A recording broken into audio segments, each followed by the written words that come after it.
rings with seasonable joy, because the young and amiable Alexis, heir to the great Sir Marmaduke Poindexter, is plighted to Aline, the only daughter of Annabella, Lady Saint-Leger.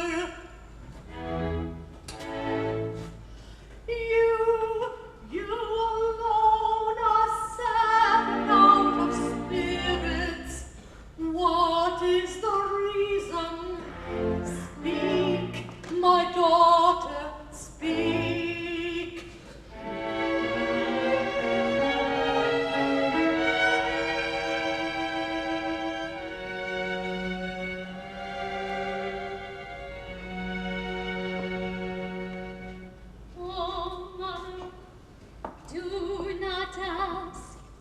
If my complexion from red to white should change in quick succession, and then from white to red, oh, take no notice. If my poor limbs should tremble with emotion, pay no attention. Mother, it is nothing. If long and deep drawn sighs I chance to utter, oh, heed them not. Their cause must ne'er be known.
Who is the object of your young affection? Hush, Mother, he is here. Our reverend vicar! Oh, pity me. My heart is almost broken. My child, he comforted.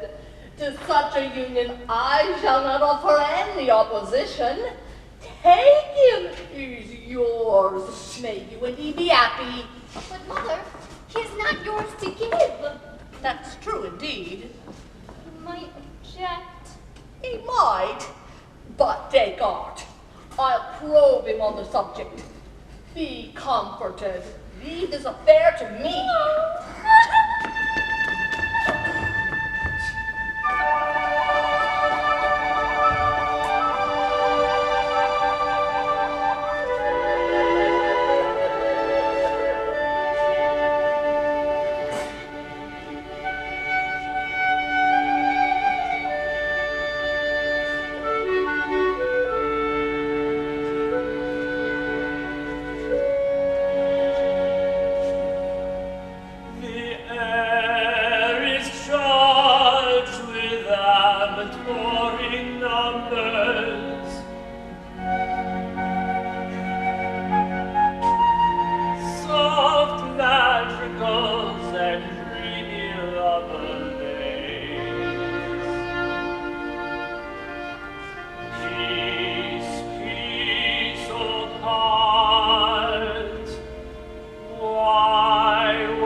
Had I a headache?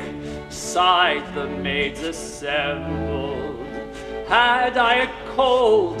Welled forth their silent tear. Did I look pale? Then half the parish trembled. And when I coughed, all thought the end was near. I had no care, no jealous doubts hung o'er me, for I was loved beyond all other men. Fled gilded dukes and belted earls before me. Ah me, ah me, I was a pale young curate then, a pale young curate, a pale young curate. Ah me, I was a pale young curate then.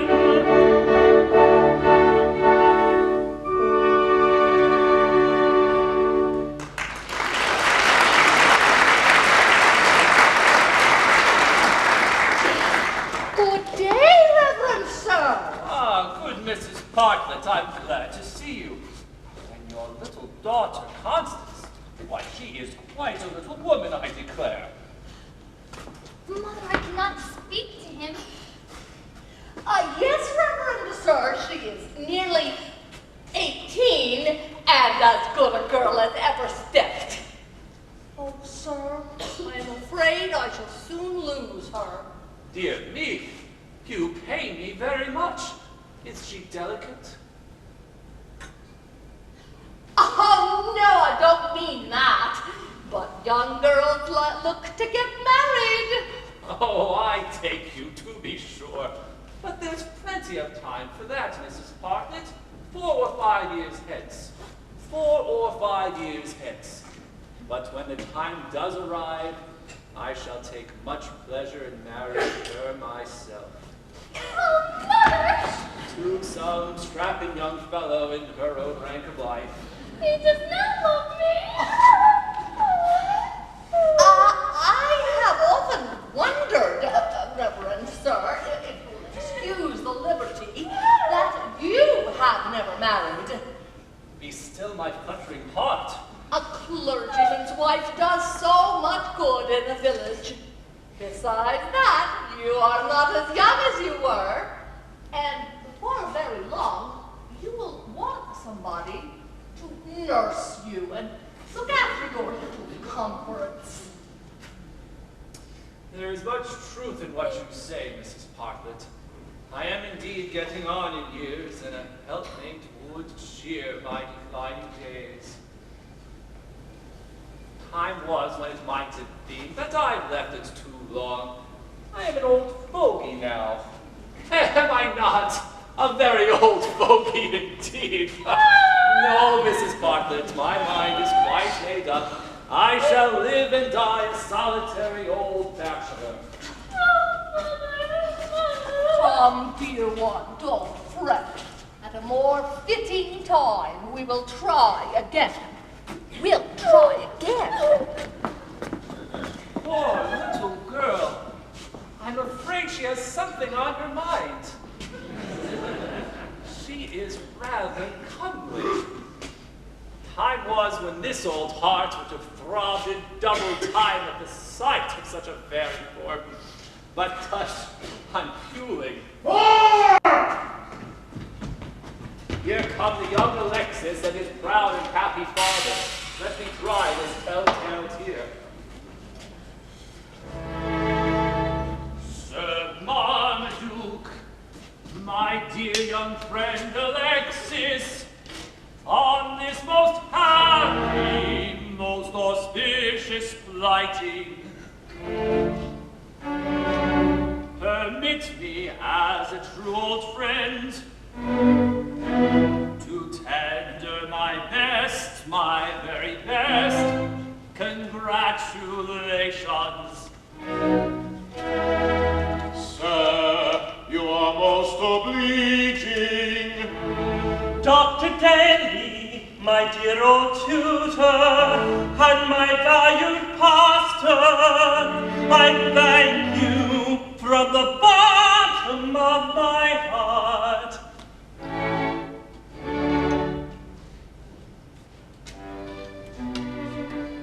May fortune bless you. May the middle distance of your young life be pleasant as the foreground, the joyous foreground. And when you have reached it, may that which is now the far-off horizon, but which will then become the middle distance, in fruitful promise be exceeded only by that which will have opened in the meantime into a new and glorious horizon. Sir, that is a fine example of an old school of stately compliment, to which I have been much addicted through life. Would you oblige me with a copy? In clerkly manuscript, that I myself may use it on appropriate occasion. Sir, you shall have a fairly written copy, ere Sol has sunk into his western slumbers.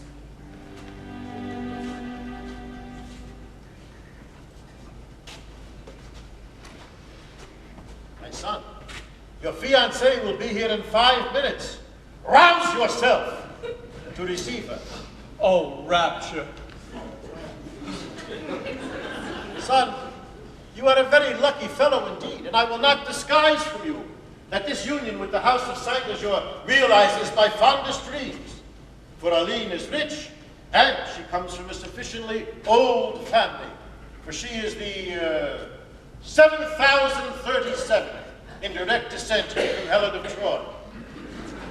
True, there was a blot on the escutcheon of that lady, that affair with Paris, but where is the family, other than my own, in which there is no flaw? Father, I am welling over with limpid joy. No sicklying taint of sorrow overlies the lucid lake of liquid happiness upon which, hand in hand, Aline and I are to float into eternity. Alexis, of your love for this young lady, I desire that you do not speak so openly. You are constantly singing ballads in praise of her beauty, and expect the very menials that stand behind your chair to chorus your ecstasies. It is not fitting, it is not right. Father, a man who loves as I Oh, love. pooh. 50 years ago, I myself was madly in love with your future mother-in-law, the Lady Saint-Leger, and I have reason to believe that she returned my love. But were we guilty of the indiscretion of publicly rushing into each other's arms, exclaiming, "Oh, my adored one, beloved boy, ecstatic rapture, oh, me, your joy," which seems to be the modern flavor of lovemaking. No, it was. Madam, I trust you are in the enjoyment of good health. Sir, you are vastly polite, and I protest that I am very well. And so on and so forth. Much more refined, much more delicate. Oh, but see, your fiancée approaches, so let us retire so that she may compose herself for the very interesting ceremony in which she is to play so important a part. Thank you.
admiration, mad with fascination, to indulge my lamentation, no occasion do I miss. Goaded to distraction, by maddening inaction, I find some satisfaction in apostrophe like this. Sang is your immortal, sang is your divine, welcome to my portal, angel, oh be mine, immortal, divine, angel, oh be mine. Divine sentiment, bids me humbly kiss your hand. I'm your servant, most attentive, most attentive to command.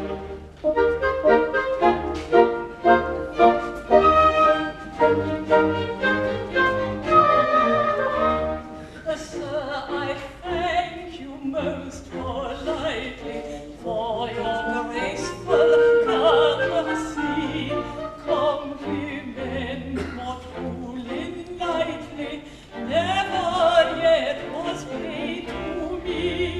Chivalry is an ingredient sadly lacking in our land. Sir, I am your most obedient command.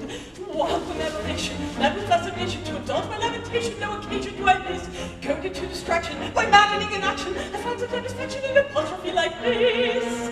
Marmaduke immortal, Marmaduke divine, take me to my portal, loved one, oh be mine, immortal, divine, loved one, oh be mine. Mad with fascination, to indulge my lamentation, no occasion do I miss. What admiration to indulge my lamentation, no occasion do I miss. I'm your servant, most attentive, most attentive. What admiration is a mad with fascination, to indulge my lamentation, no occasion do I miss. You're most obedient. You're most obedient to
My darling, you are now irrevocably betrothed to me.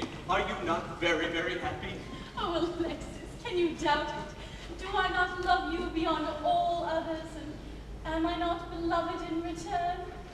Is not true love, faithfully given and faithfully returned, the source of every earthly joy? Of that there could be no doubt. Oh, that the world could be persuaded of the truth of that maxim. Oh, that the world would break down the artificial barriers of rank, wealth, education, age, beauty, habits, taste, temper, and recognize the glorious principle that in marriage alone is to be found the panacea for every ill. Continue to preach that sweet doctrine, and you will succeed, O evangel of true happiness. I hope so, but as yet the cause progresses but slowly. Still, I have made some converts to the principle that men and women should be united in matrimony without distinction of rank.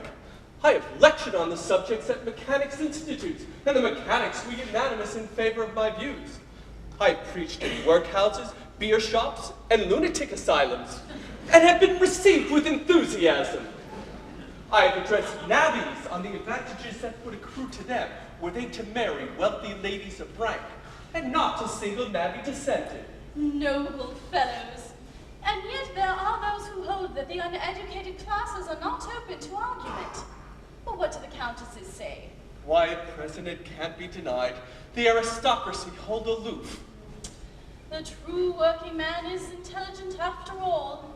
He is a noble creature when quite sober. Yes, Aline, true happiness comes of true love. And true love should be independent of external influences. It should live upon itself and by itself. In itself, love should live for love alone.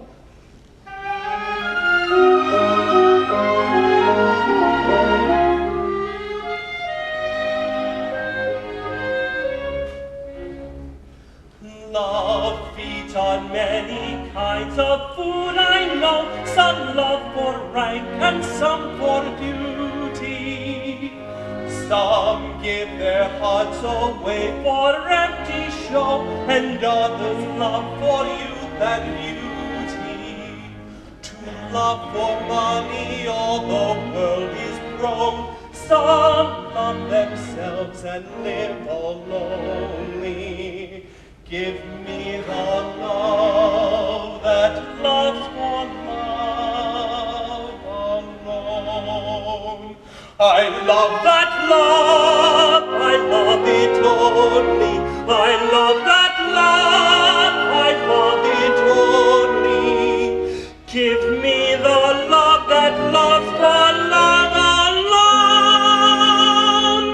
I love that love, I love it only.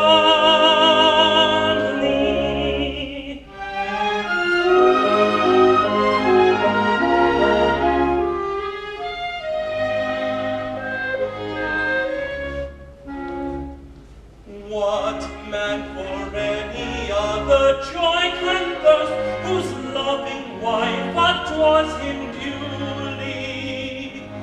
What misery and care may work their worst if loving woman loves him truly.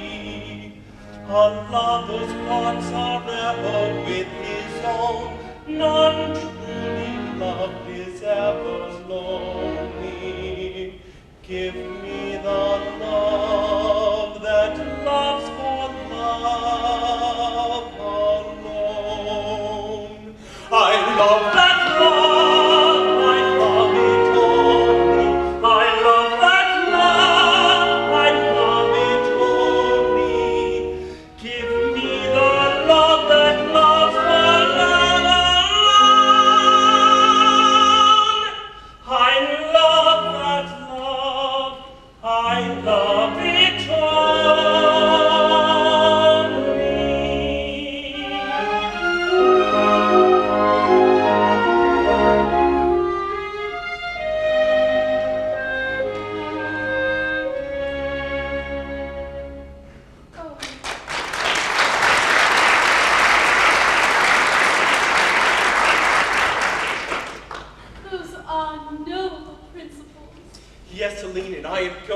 a desperate step in support of them.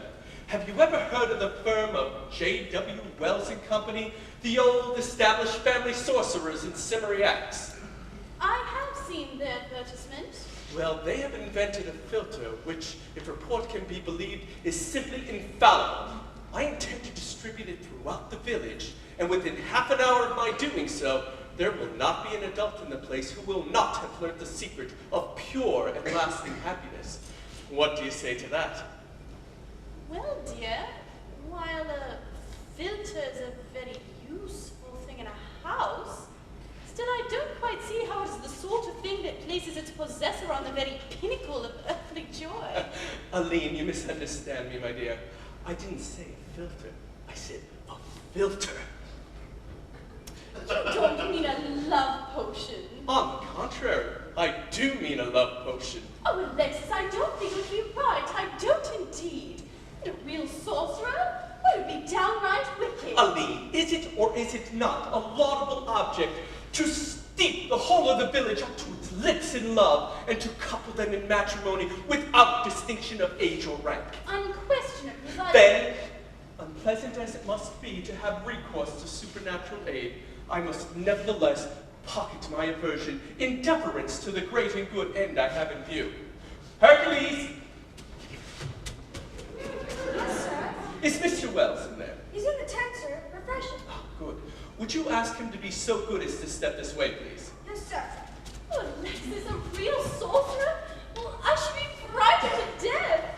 I trust my Aline will not yield to fear while the strong right arm of her Alexis is here to protect her. It's nonsense, dear, to talk of your protecting me with your strong right arm and face the fact that this family sorcerer could change me into a guinea pig before you could turn round.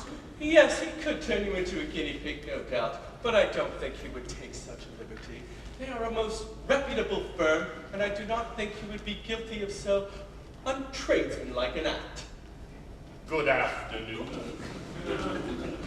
Good day. You are, sir, I believe, a sorcerer?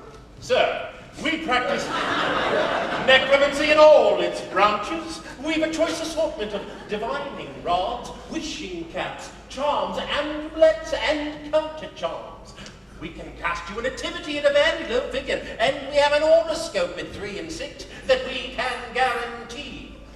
Our Abu Dar chests, each containing a patient hag who comes out and prophesies disasters with spring complete, are strongly recommended. Our prophetic tablets foretelling everything from a change in ministry down to a rise in the stock market are much inquired for. Our penny curse, one of the cheapest things in the trade, is considered infallible. We have some very superior blessings as well, but they're little asked for. We've only sold one since last Christmas. That's to a gentleman who bought it for his mother-in-law. But it later turned out he was afflicted in the head, and it's been returned on our hands. Oh, but our sale of penny curses, especially on a Saturday night, is tremendous. We can't turn them out fast enough.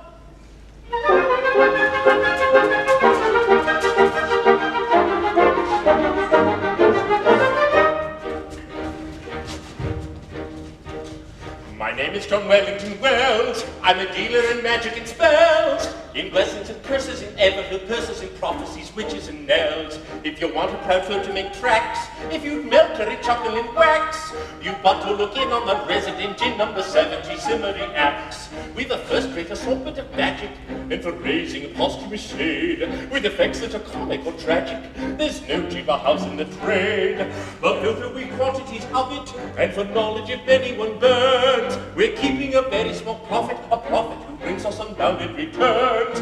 For we can prophesy with a wink of his eye, peep with security into futurity, sum up your history, clear up a mystery, humor proclivity, for a nativity, for a nativity. He has answers oracular, bogey spectacular, treasure plots tragical, mirrors so magical, facts astronomical, solemn or comical, and if you want it, he makes a reduction on taking a quantity. Oh! If anyone anything lacks, he'll find it already in stacks. If it only look in on the resident in number 70 Cimmeriax.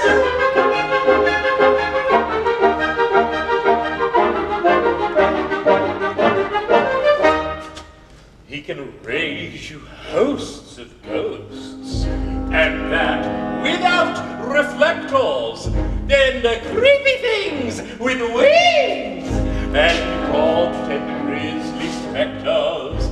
He can fill your crowds of shrouds, horrify you vastly. He can rack your brain with chains and gibberings grim and ghastly. Blah! Then if you plan it, he changes organicity with an inanity fatal to vanity, vexes humanity, fatal to sanity, driving your foes to the verge of insanity. Barring tautology, in demonology, electrobiology, mystic nosology, spirit philology, high-class astrology, such as his knowledge, he isn't the man that required an apology. No! My name is John Wellington Wells. I'm a dealer in magic and spells, in blessings and curses, in ever-filled purses, in prophecies, witches, and knells. And if anyone anything lacks, he'll find it already in stacks. They will only look in on the resident in number 70 Simmery Hacks.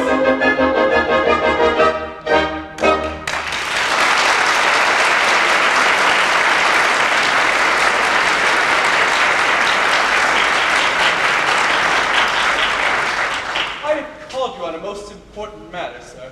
I believe you had invented a patent oxyhydrogen love at first sight filter? Sir, it is our leading article. Now, I want to know if you can confidently guarantee it as possessing all the qualities you claim for it in your advertisement. We are not in the habit of puffing our goods. Ours is an old established house with a large family connection, and every assurance held out in the advertisement is fully realized. Alexis, don't offend him. He'll change us into something dreadful. I know he will. Now, I'm interested in purchasing a quantity of this filter and distributing it throughout the village, secretly, of course. I shall require quite a bit. How do you sell it? Well, in buying a quantity, sir, we would strongly advise your taking it in the wood and drawing it off as you happen to want it. We have it in 4.5 and 9-gallon casks, also in pipes and hogsheads for laying down, and we deduct 10% for prompt cash. I should mention that I am a member of the Army and Navy stores. Oh, in that case, we deduct 25%. Aline, the villagers will assemble to carouse in a few moments. Go and fetch the teapot. But Alexis... My dear, you must obey me in this. Go and fetch the teapot. I am sure Dr. Daly would disapprove of it.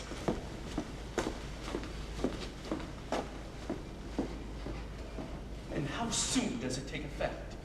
In 12 hours. Whoever tastes of it loses consciousness for that period and, on waking, falls in love, as a matter of course, with the first person he or she meets who's also tasted of it. And that affection is at once returned.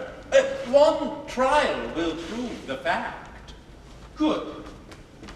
Then, Mr. Wells, I shall feel obliged if you will at once pour as much filter into this teapot as will suffice to affect the whole village. Oh, but Alexis, many of the villagers are married people. Madam, this filter is compounded on the strictest principles. On married persons, it has no effect whatever. But are you sure you have courage enough to carry you through the fearful ordeal? In the good cause, I fear nothing. Very well. We shall proceed at once, then, to the incantation.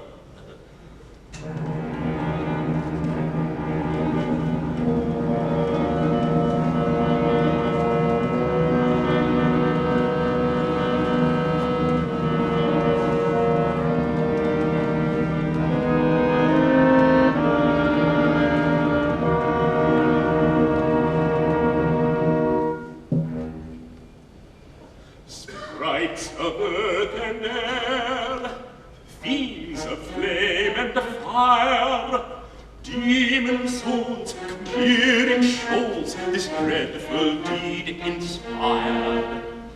Appear, appear, appear.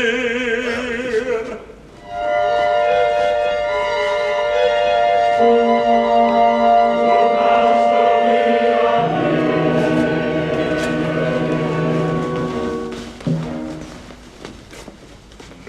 Meddlesome hags of night, imps of deadly shade, pallid ghosts, arise in hosts, and lend me all your aid.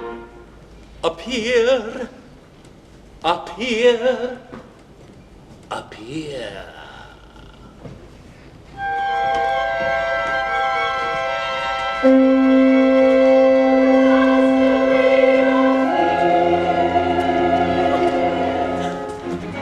Hark, hark, they assemble, these beings of the night.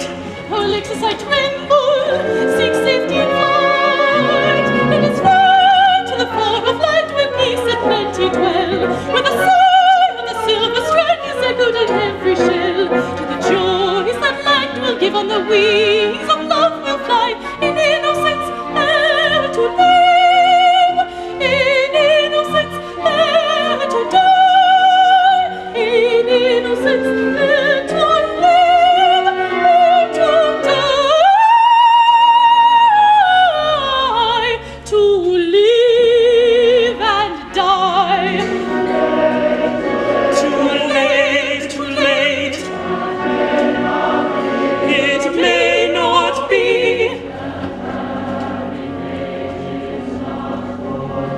That happy fate is not for thee.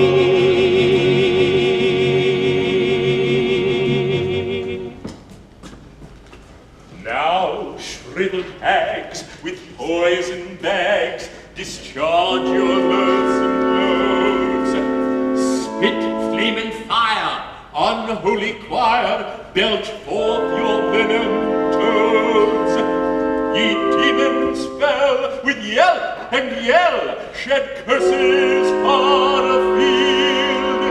Ye fiends of night, your filthy blight in noisome plenty yield. Number one.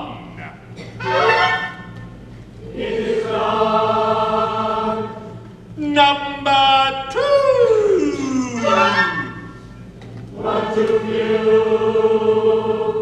Number three.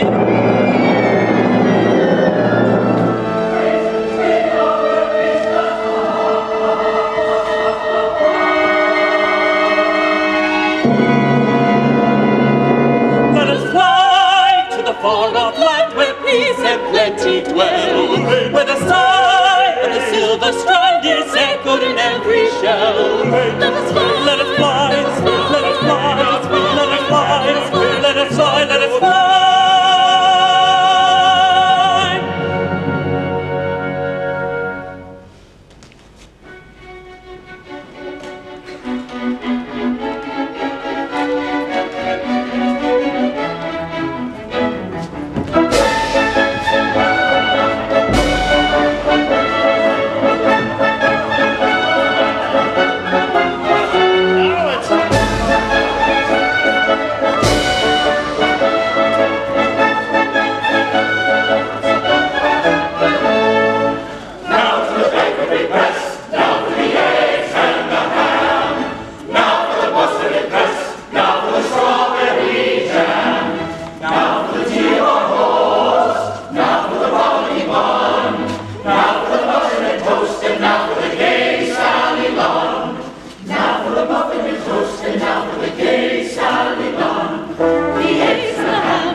The feast is spread before ye.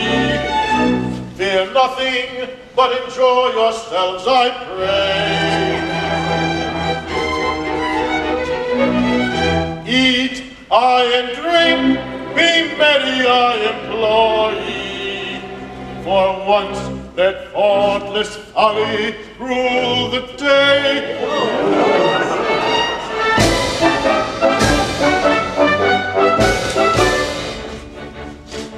Eat, drink, and be gay, banish all worry and sorrow, laugh gaily today, weep if you're sorry tomorrow. Come, pass the cup round, I will go bail for the liquor. It's strong, I'll be bound, for it was brewed by the vicar. It's strong, I'll be bound, for it was brewed by the vicar. None so merry as he, as brewing a jar of tea. Ha ha ha ha, a British jar of tea.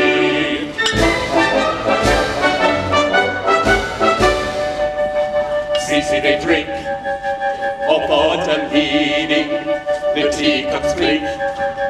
They are exceeding, their hearts will melt in half an hour. Then will be felt the potion's power, then will be felt the potion's power, the potion's power.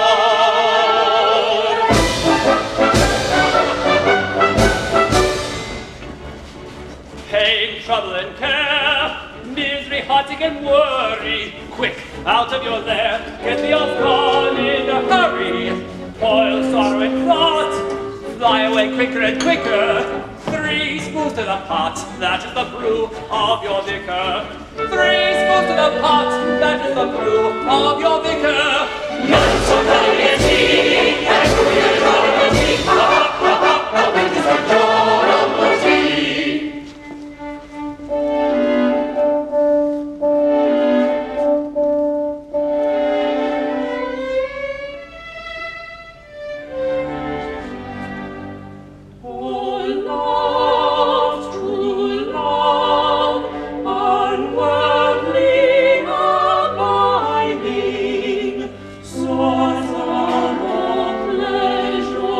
True fountain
strange confusion within their aching eyes. They must regain their senses, restoring reason's law. For fearful inferences the company will draw. For fearful inferences the company will draw.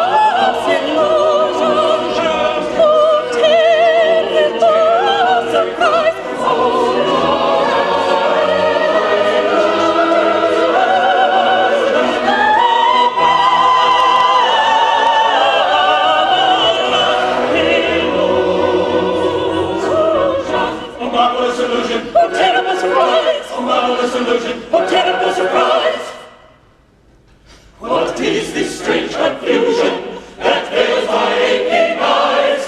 That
"'Tis 12, I think, and at this mystic hour the magic drink should manifest its power. Oh, slumbering forms, how little happiness, the fire that warms each apathetic breast, each apathetic breast. But stay, my father is not here. and free. Where is my mother dear? I did not think it meet to see a dame of lengthy pedigree, a baronet and KCP, a doctor of divinity, and that respectable, you see, all fast asleep al fresco-ly. And so I had them carried home and put to bed respectably. And put to bed respectably. I trust my conduct meet your approbation. Sir, you acted with discrimination and showed more delicate appreciation than we expect in persons of your station. Yes, It shows more delicate appreciation than we expect in persons of your station.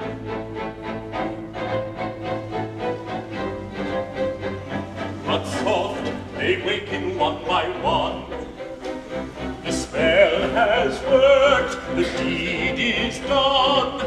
I would suggest that we retire while Love the housemaid lights her kitchen fire.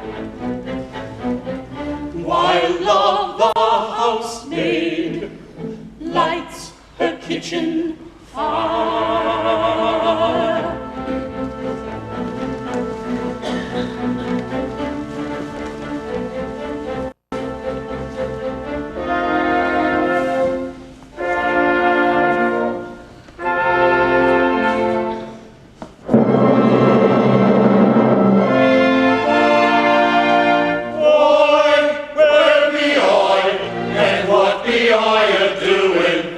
Sleeping out just when the dew to rise. Why, that's the very way you're out to ruin, and don't seem quite respectable like was. Hey, that's you. Only think of that now. What may you react now? Tell me, do.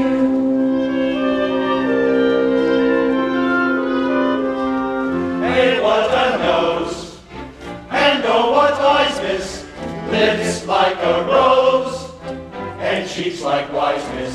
I tell you true, wish I never done, sir. I like you, as I never like none, sir.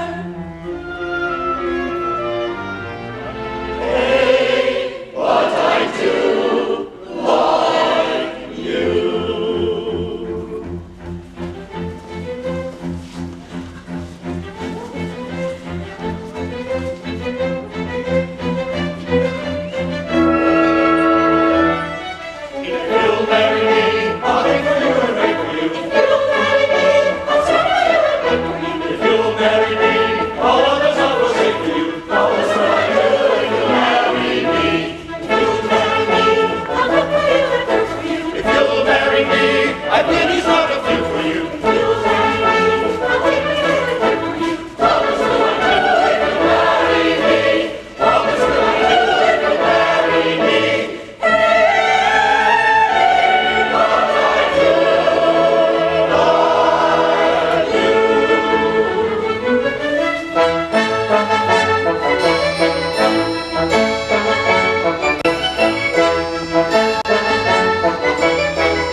and hear you very badly. You very devil man, she loves you madly.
both that line, but for the rest, I did not hear it clearly. You very plain old man, she loved you dearly.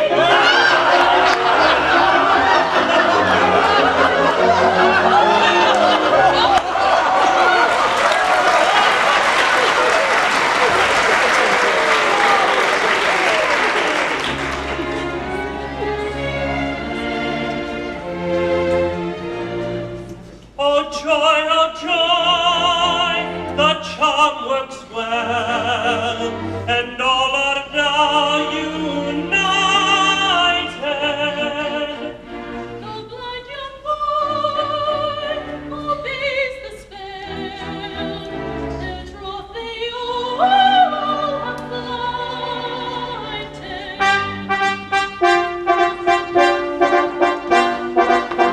To joy no words can tell how my poor heart is blighted. They'll soon employ a marriage will to say that we're united.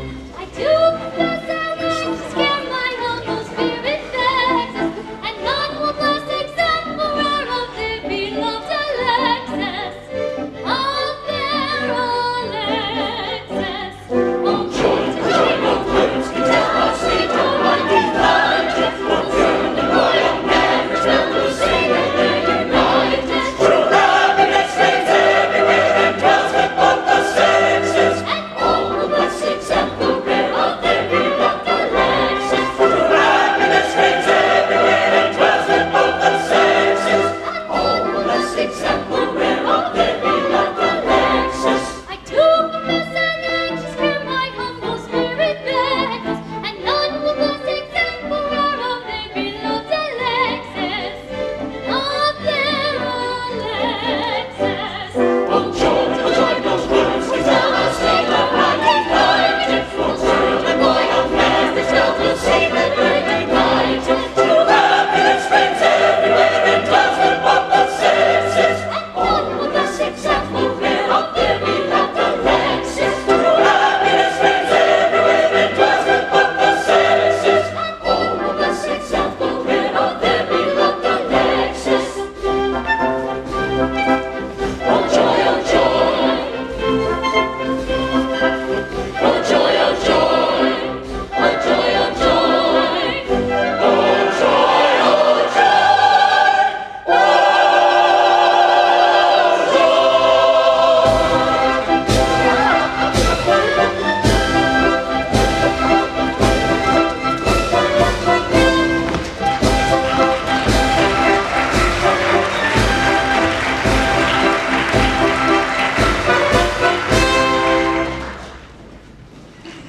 How joyful they all seem in their newfound happiness.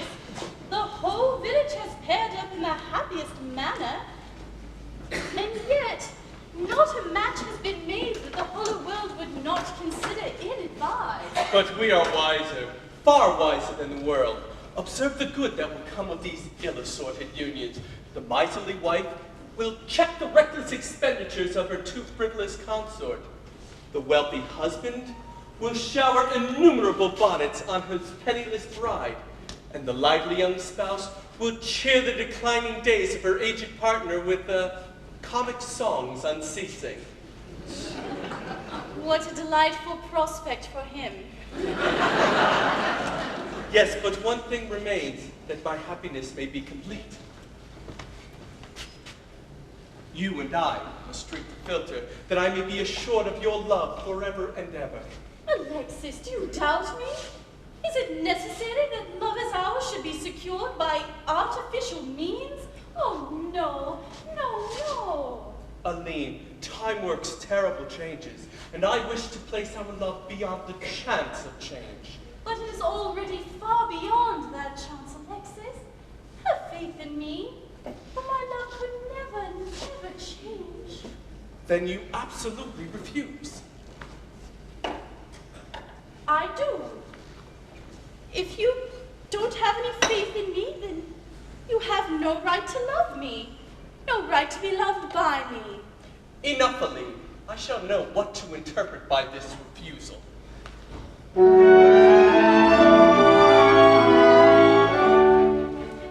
Thou hast the power, thy voice wanted love to sanctify all doubt above, despite the gathering shade, to make that love of thine so sure that come what may, it must endure till time itself shall fade. Thy love is but a flower that fades within the hour. If such thy love, O shame, call it by other name. Thy love is but a flower that fades within the hour. If such thy love, O shame, call it by other name. It is not love. It is not love.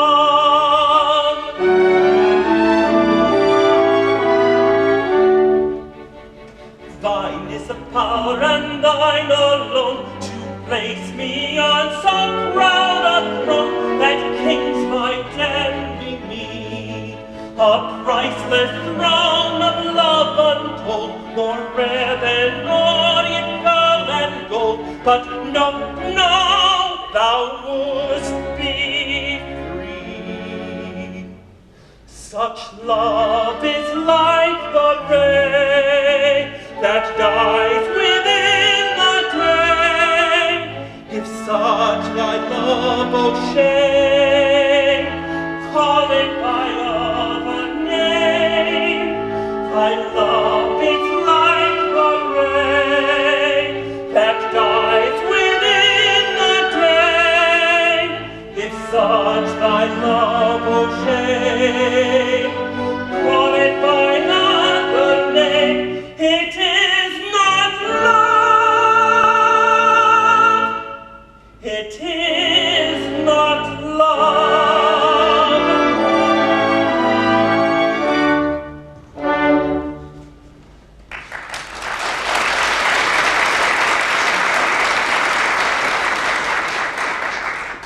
It is singular. It is very singular. It has overthrown all my calculations. It is distinctly opposed to the doctrine of averages. I cannot understand it. Dear Dr. Daly, what has puzzled you? My dear, this village has not hitherto been addicted to marrying and giving in marriage. Hitherto, the youths of this village have not been enterprising, and the maidens have been distinctly coy. Judge then my surprise when I tell you that the whole village came to me in a body just now and implored me to join them in matrimony with as little delay as possible. Even your excellent father has hinted that before very long, it is not unlikely that he will also change his condition. Oh, Alexis, do you hear that? Are you not delighted? Yes, I must confess that a union between your mother and my father would be happy circumstance indeed. My dear sir, the news you bring us is most gratifying. Yes, still, in my eyes, it has its melancholy side. This universal joining in marriage recalls those happy days, now alas gone forever, when I myself might have... But tush, I am puling. I'm too old to marry. And yet, in this last half hour, I have greatly yearned for companionship. I never remarked it before, but the young maidens of this village are very comely. So likewise are the middle-aged. Also the elderly. All are comely, and all are engaged. Oh, here comes your father. Mrs. Bartlett? Dr. Daly, give me joy. Alexis, my son, I'm sure you would be glad to hear that my declining days are not unlikely to be solaced by the companionship of this good, virtuous, and amiable woman. My dear father, this is most unexpected. It's certainly not what I expected. However, I need not tell you that any wife of yours is a mother of mine. This is not what I could have wished for. Oh, sir, I entreat your forgiveness. I am aware that socially I am not everything that could be desired, nor am I blessed with an abundance of worldly goods. But I can at least confer upon your estimable father the great and priceless dowry of a true, tender, and loving heart. I do not question it. After all, a faithful love is the source of every earthly joy. Oh, Alexis, Alexis. I knew that my son would not blame his father for acting on the impulse of a heart that has never yet misled him. Sora is not perhaps what the world might call beautiful. Still, she is comely. Distinctly comely.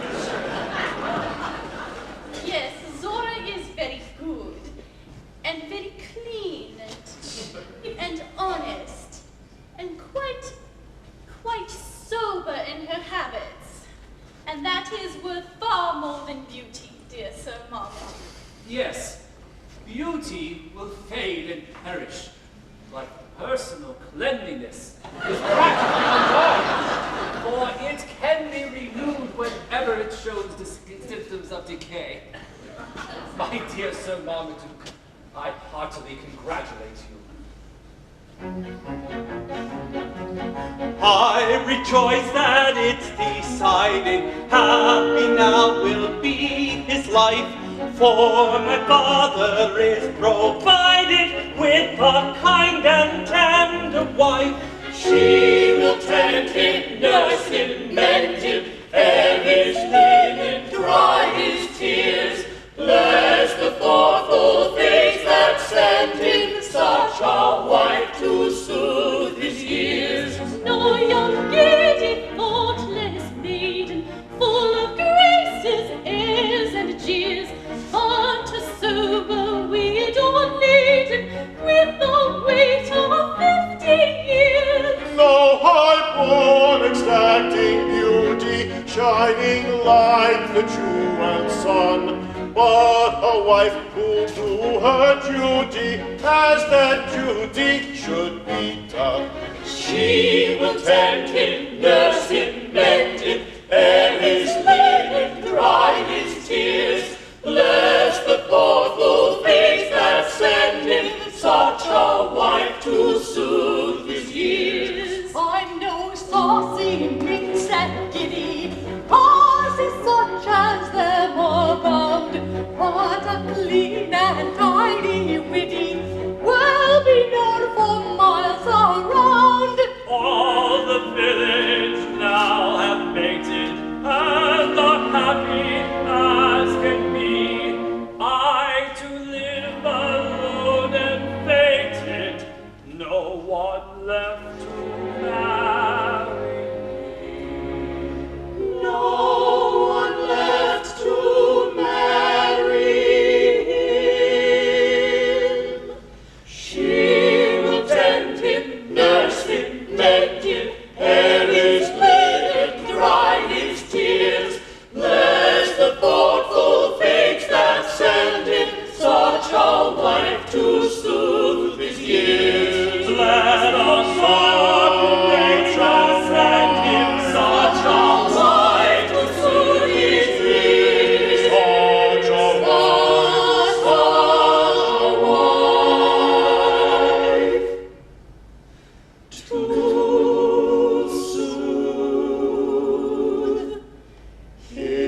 an ill I can't undo.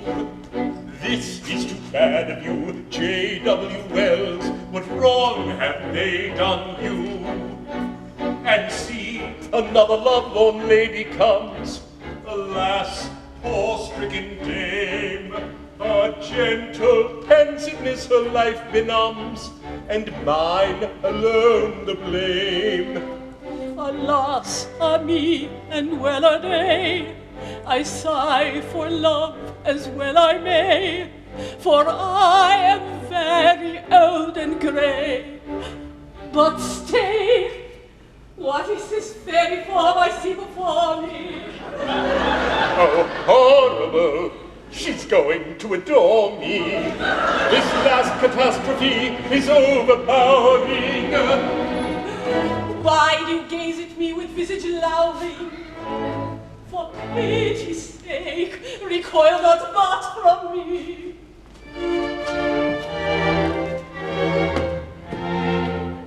My lady, leave me. This can never be. Hate me, I drop my ages ave through life. Love me, I'll drop them too. Hate me, I always eat peas with a knife. Love me, I'll eat like you. Hate me, I often roll down Bushy Hill. Love me, I'll join you there. Hate me, I sometimes go to Tariffaville. Love me, that joy I'll share. Love me, my prejudice I'll forever drop. Hate me, that's not enough. Love me, I'll come and help you in the shop. Hate me, the life is rough. Love me, my grammar I will all forswear. Hate me, abjure my lord. Love me, I'll stick sunflowers in my hair. Hate me, they'll suit you not. At what I'm going to say, be not enraged. I may not love you, for I am engaged. Engaged to a maiden fair with bright brown hair and a sweet and simple smile, who waits for me by the sounding sea on a South Pacific isle. A lie, no maiden waits me there. She has bright brown hair. A lie, no maiden smiles on me. By the sounding sea. The sounding sea.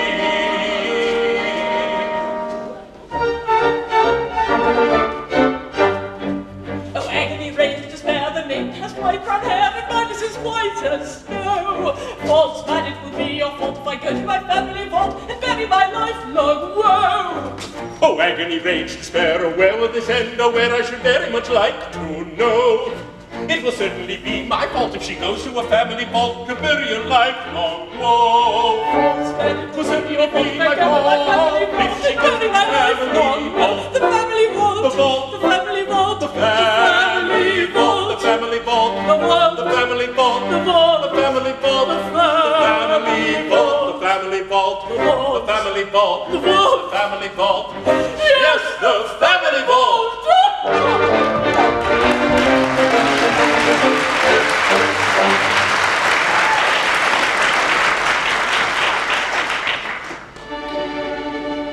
Alexis, doubt me not, my loved one. See, thine uttered will is sovereign law to me. All fear, all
I go, for with load of love o'erladen, I inquire of every maiden, will you wed me, little lady? Will you share my cottage shady? Little lady answers no, no, no. Thank you for your kindly proffer, good your heart and full your coffer, yet I must decline your offer. I'm engaged to so and so. So and so, so and so. So and so, so and so. She's engaged to so and so.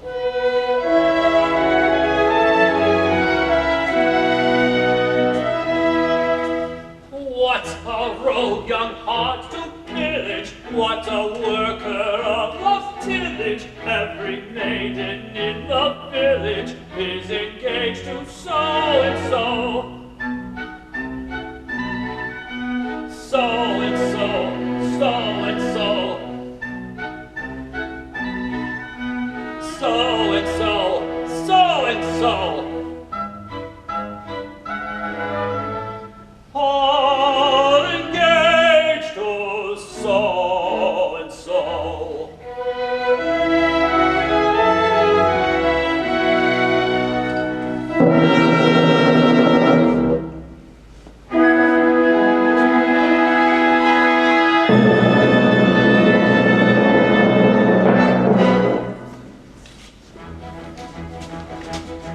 Oh, joyous moon, oh, mad delight, oh, sun and moon, oh, day and night, rejoice, rejoice, rejoice with me. Proclaim our joy, ye birds above, ye brooklets, murmur of our love in choral ecstasy. Oh, joyous moon, oh, sun and moon, day and night, rejoice with me, rejoice with me, rejoice, rejoice with me. Aline, my only love, my happiness, the filter, you have tasted it. yes, yes. Oh, joy, mine, forever and forever. Alexis, don't do that. You must not. Why? Alas, that lovers thus should meet. Oh, pity, pity me. Oh, charge me not with cold deceit. Oh, pity, pity me. You bade me drink with trembling awe. I drank, and by the potion's law, I felt the very thirst I saw. Oh, pity, pity me. My dear young friend, consoled me, we pity you. In this I'm not an aged free, we pity you. Some most extraordinary spell o'er us has cast its magic spell. The consequence I need not tell, we pity you. Some most extraordinary spell o'er us has cast its magic spell. False one, be gone! I spurn thee to thy new love, turn thee thy perfidy. On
words, but ere you leave me, may a lover's kiss! Hold! Be just. This poor child drank the filter at your insistence. As you had administered the potion to both of us, the result was inevitable. But fear not from me.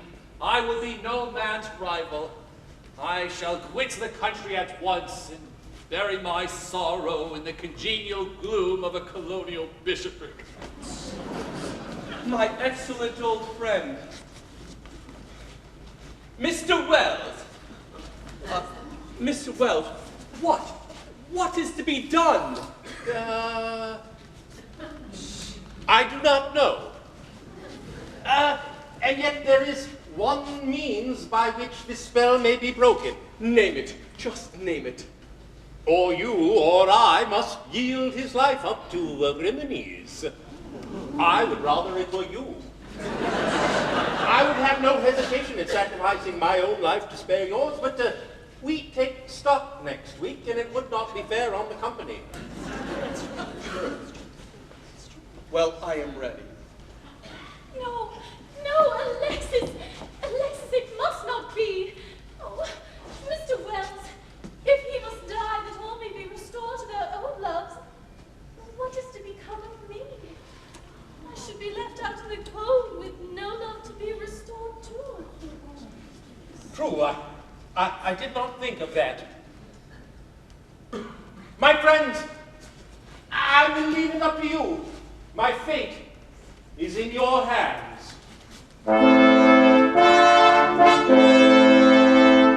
For he or I must die. Which shall it be? Decide. Die thou, thou art the cause of all offending.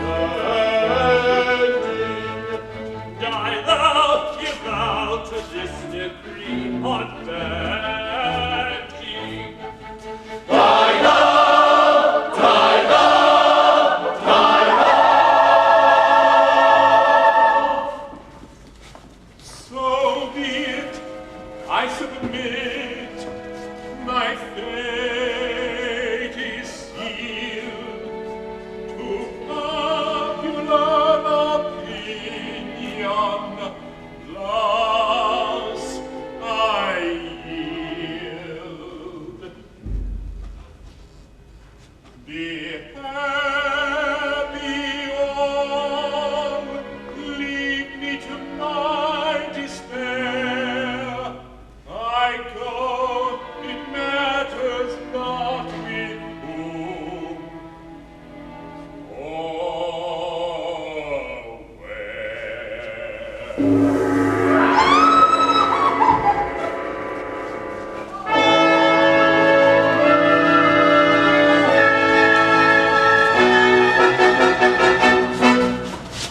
Oh, my adored one,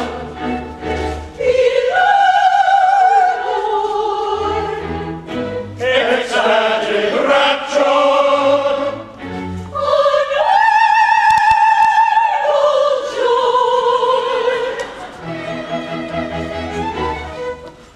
come to my mansion, all of you.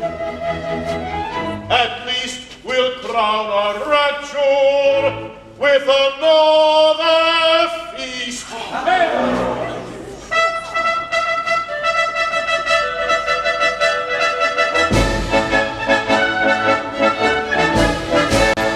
Now to the banquet we press, now for the eggs and the ham, now for the mustardy cress, now for the strawberry jam, now for the tea of our host, now for the rollicking bun, now for the muffin and toast, and now for the gay Sally Lunn.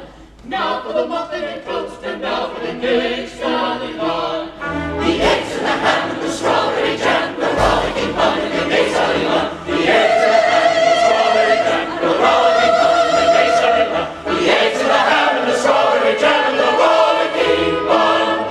rollicking bun and the gay Sally Lunn.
cheek should flame, and his brow should furrow, his bosom should heave, and his heart should glow, and his fist be ever ready for a knockdown blow.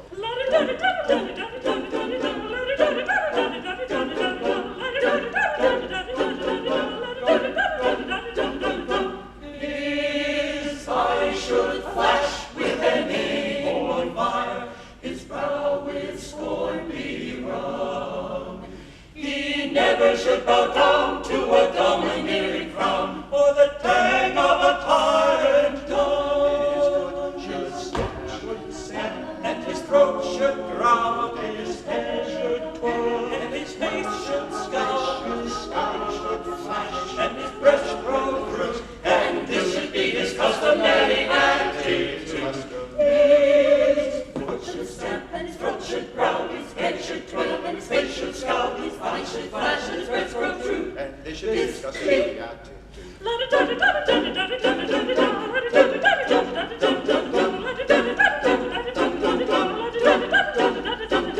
His foot should stamp, and his throat should growl, his hair should twirl, and his face should scowl, his eyes should flash, and his breast grow true, and this should be his customary attitude. His attitude, his attitude, his attitude.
ruffianly defendant speaks upon the other side.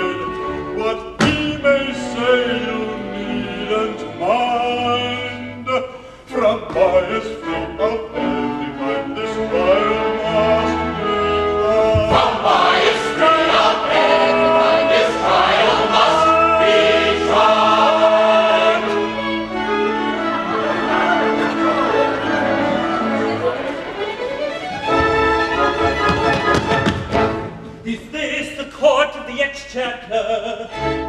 It is. Be firm, my pecker. Your evil stars in the ascendant. Who are you? I'm the defendant. Monster dread our damages, where the glory, Hear me if you please. These are very strange proceedings. For permit me to remark on the merits of my pleadings. You're at present in the dark. There's a very true remark on the merits of his pleadings. You're at present in the dark.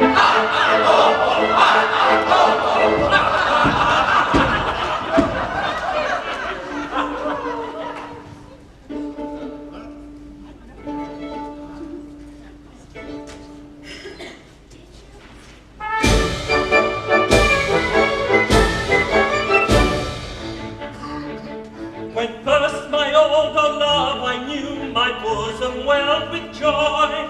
My riches at her feet I threw, I was a lovesick boy. No term seemed too extravagant upon her to employ.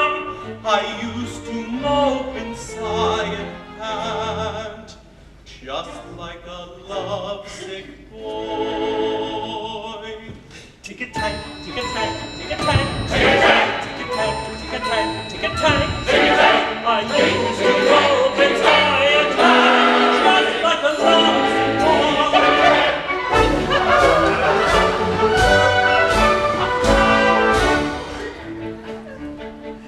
But joy incessant palls the sense, and love unchanged will cloy, and she became a bore intense unto the lovesick boy. With fitful glimmer burnt my flame, and I grew cold and coy. At last one morning I became another's lovesick boy. Tick-a-tank, tick-a-tank, tick-a-tank, tick-a-tank, tick-a-tank, tick-a-tank, tick-a-tank, tick-a-tank. At last one morning I became another's lovesick boy.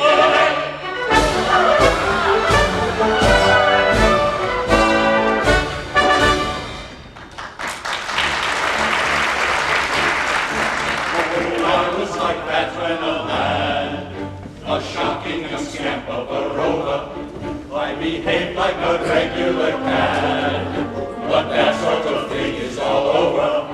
I am now a respectable chap, and shine with virtue resplendent, and therefore I haven't a scrap of sympathy with the defendant. He's no trade, doesn't law, if there isn't a flaw. Sing so merrily, tra-la-la, tra-la-la, tra-la-la. Singing so merrily, tra-la-la, tra-la-la, tra-la-la.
kind words, accept my thanks, I pray.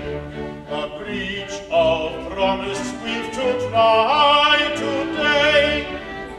But firstly, if the time will not begrudge, I'll tell you how I came to be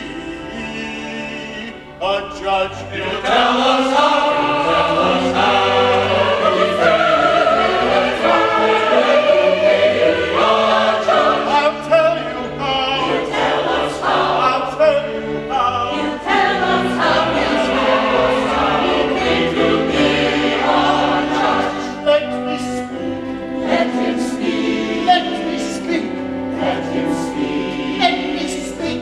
Yes, let him speak. Let me speak. He speaks. Hush, he speaks. He speaks. Hush, hush. You tell us how.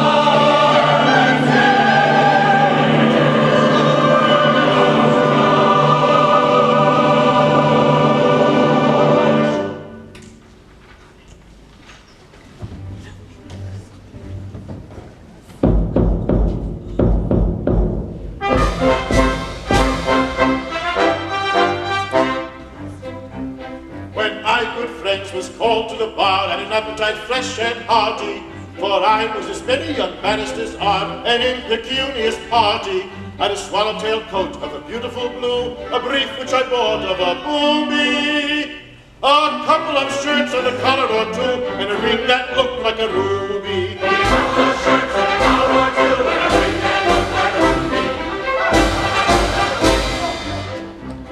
In Westminster Hall I danced the dance like a semi-despondent fury, for I thought I never should hit on a chance of addressing a British jury. But I soon grew tired of third-class journeys and dinners on bread and water. So I fell in love with a rich attorney's elderly, ugly daughter.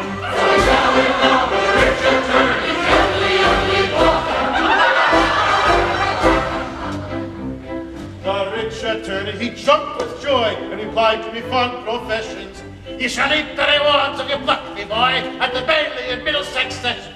You'll soon grow used to her looks, said he, and a very nice girl you'll find her. She may very well pass for 43 in the dust with the light behind her. She may well pass for 43 in the dust with the light behind her. The rich attorney was good as his word, and the police came trooping gaily. And every day my voice was heard at the sessions of ancient Bailey. All thieves who could my fees afford relied on my orations. And many a burglar I've restored to his friends and his relations. And many a burglar he's restored to his friends and his relations. At length I became as rich as the Gurneys, an incubus then I thought her. So I threw over that rich attorney's elderly, ugly daughter. The rich attorney, my character high, tried vainly to disparage. No! Yes! And now, if you please, I'm ready to try this breach of promise of marriage. And now, if you please, he's ready to try this breach of promise of marriage. For now I am a judge. I am a judge too. Now I am a judge. I am a judge too. A woman I'll be fun to, I'll never know that much, but I'll live and die a judge. I am a judge too.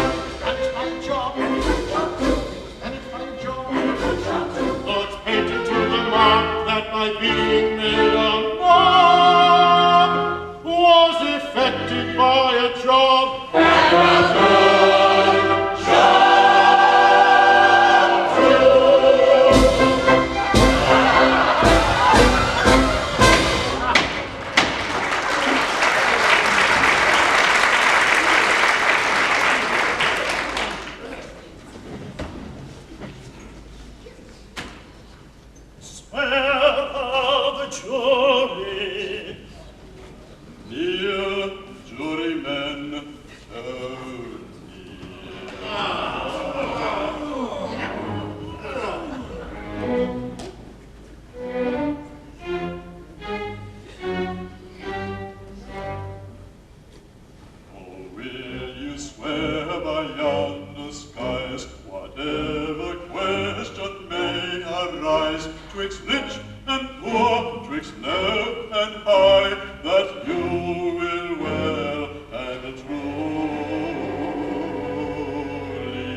slate of yonder sky, that we will well and truly try. They will well and truly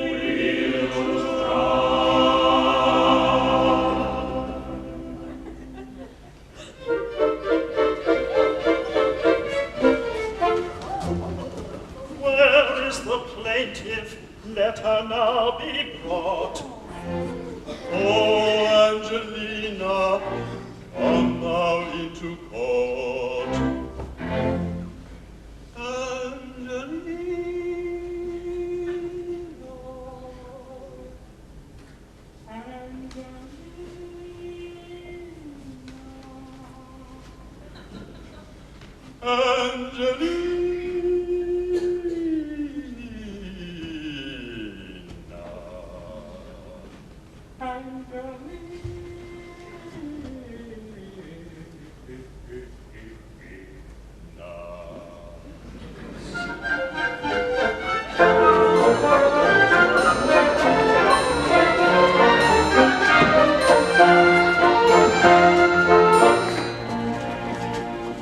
Comes a broken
deep emotion, I approach this painful case, for I never had a notion that a man could be so base.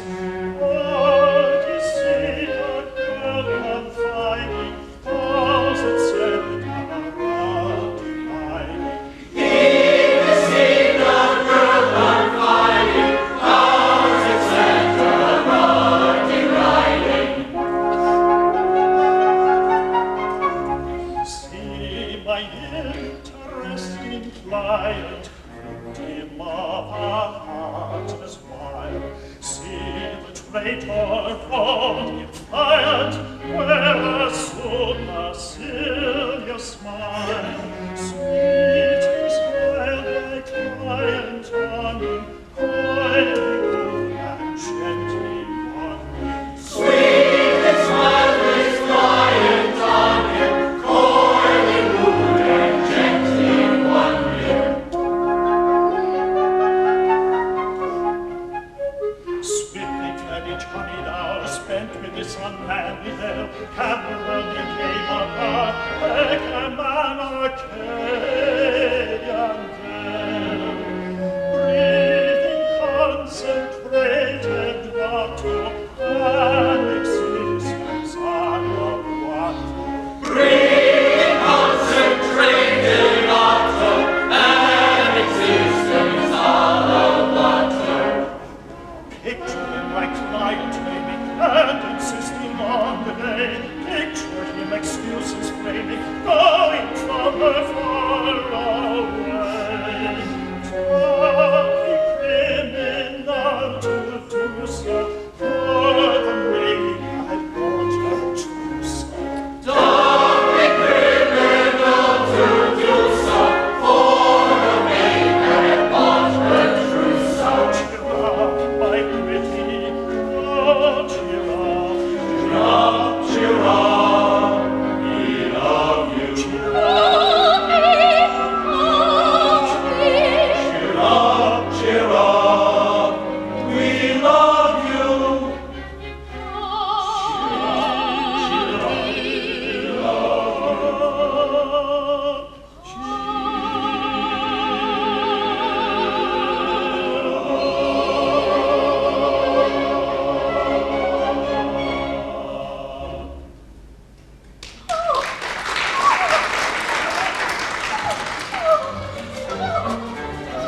That she's really is plain to see. If ain't your feeling right on me, I shall recover if left alone. oh,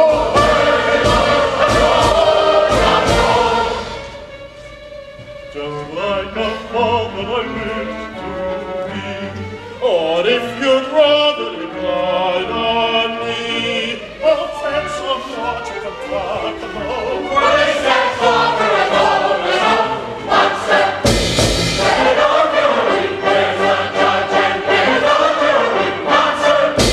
Monster, let our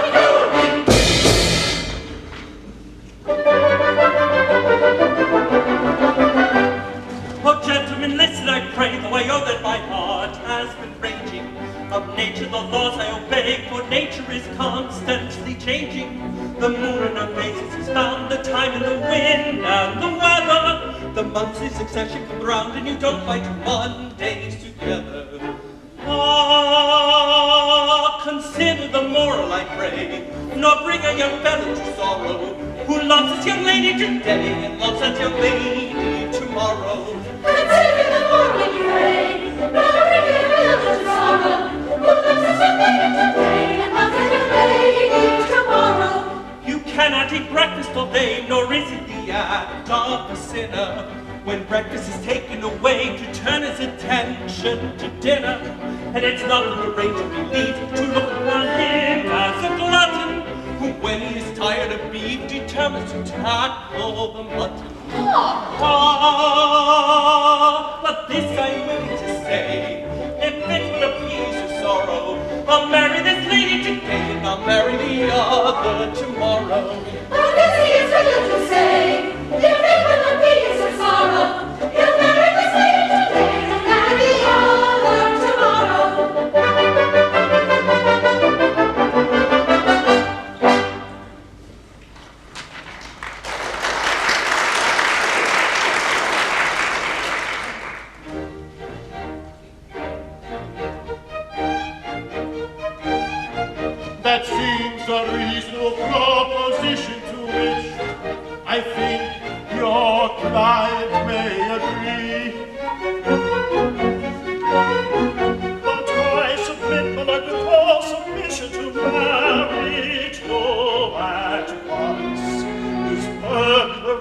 In the reign of James the Second, it was generally reckoned as a rather serious crime to marry two wives at a time.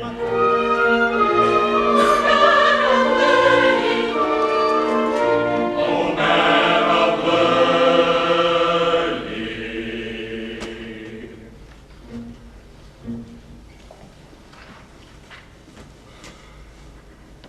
a nice dilemma we have here, that calls for all our wit, for all our wit.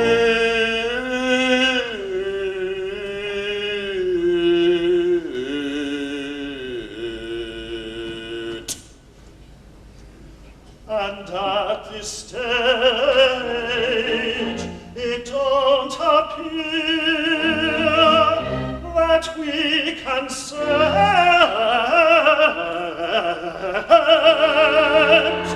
it.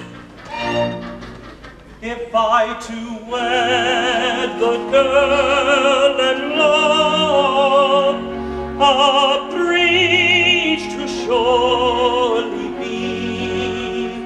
And if he goes and marries more, it counts as burglary.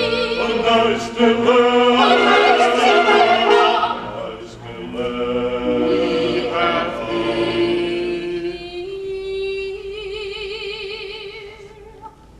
A nice dilemma. A nice dilemma. We have here. We have here. A nice dilemma. We have here.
not prepossessing, as you may be guessing. She couldn't endure me a day. Recall my professing when you are assessing the damages Edwin must pay. Yes, he must pay.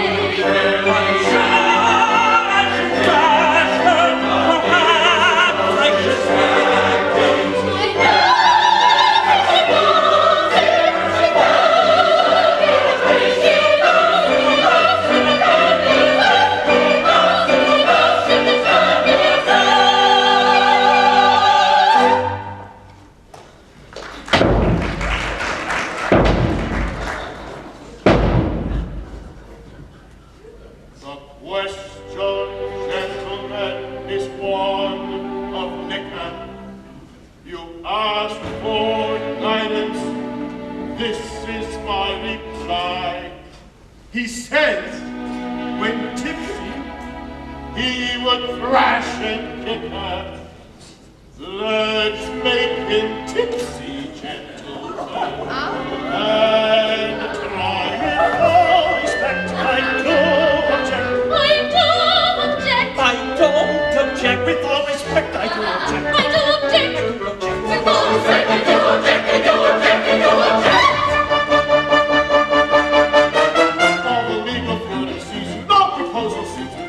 I can't sit up here all day, I must shortly get away. Barristers and new attorneys, set out on your homeward journeys. Gentle, simple-minded usher, get you if you like to Russia. Put your briefs upon the shelf, I will marry her myself.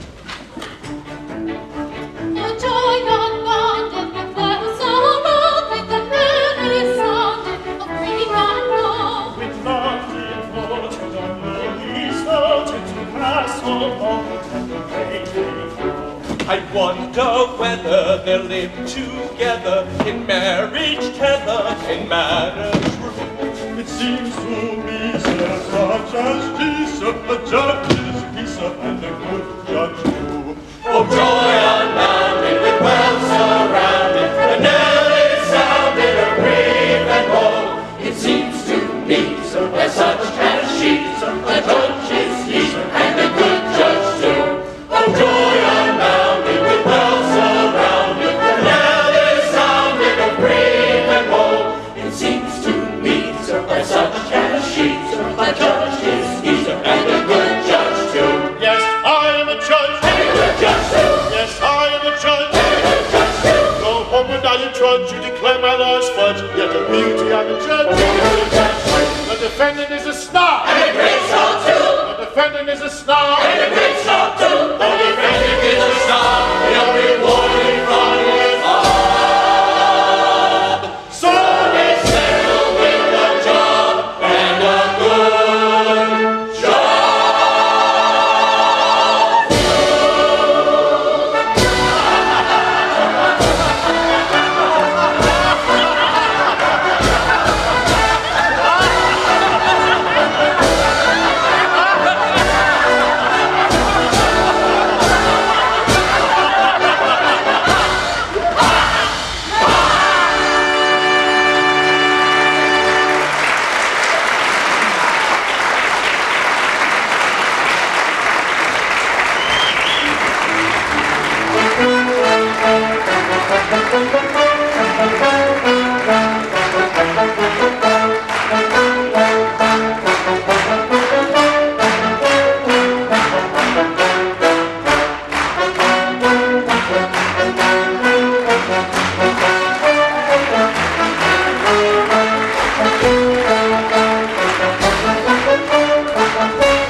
judge. Yes, I am a judge. Go home and now you trudge to declare my law be fudge. Get the beauty of the judge. The defendant is a snob. The defendant is a snob. The defendant is a snob. He'll be pouring from his fall. So we settle with the job and a good job.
Come to my mansion, all of you.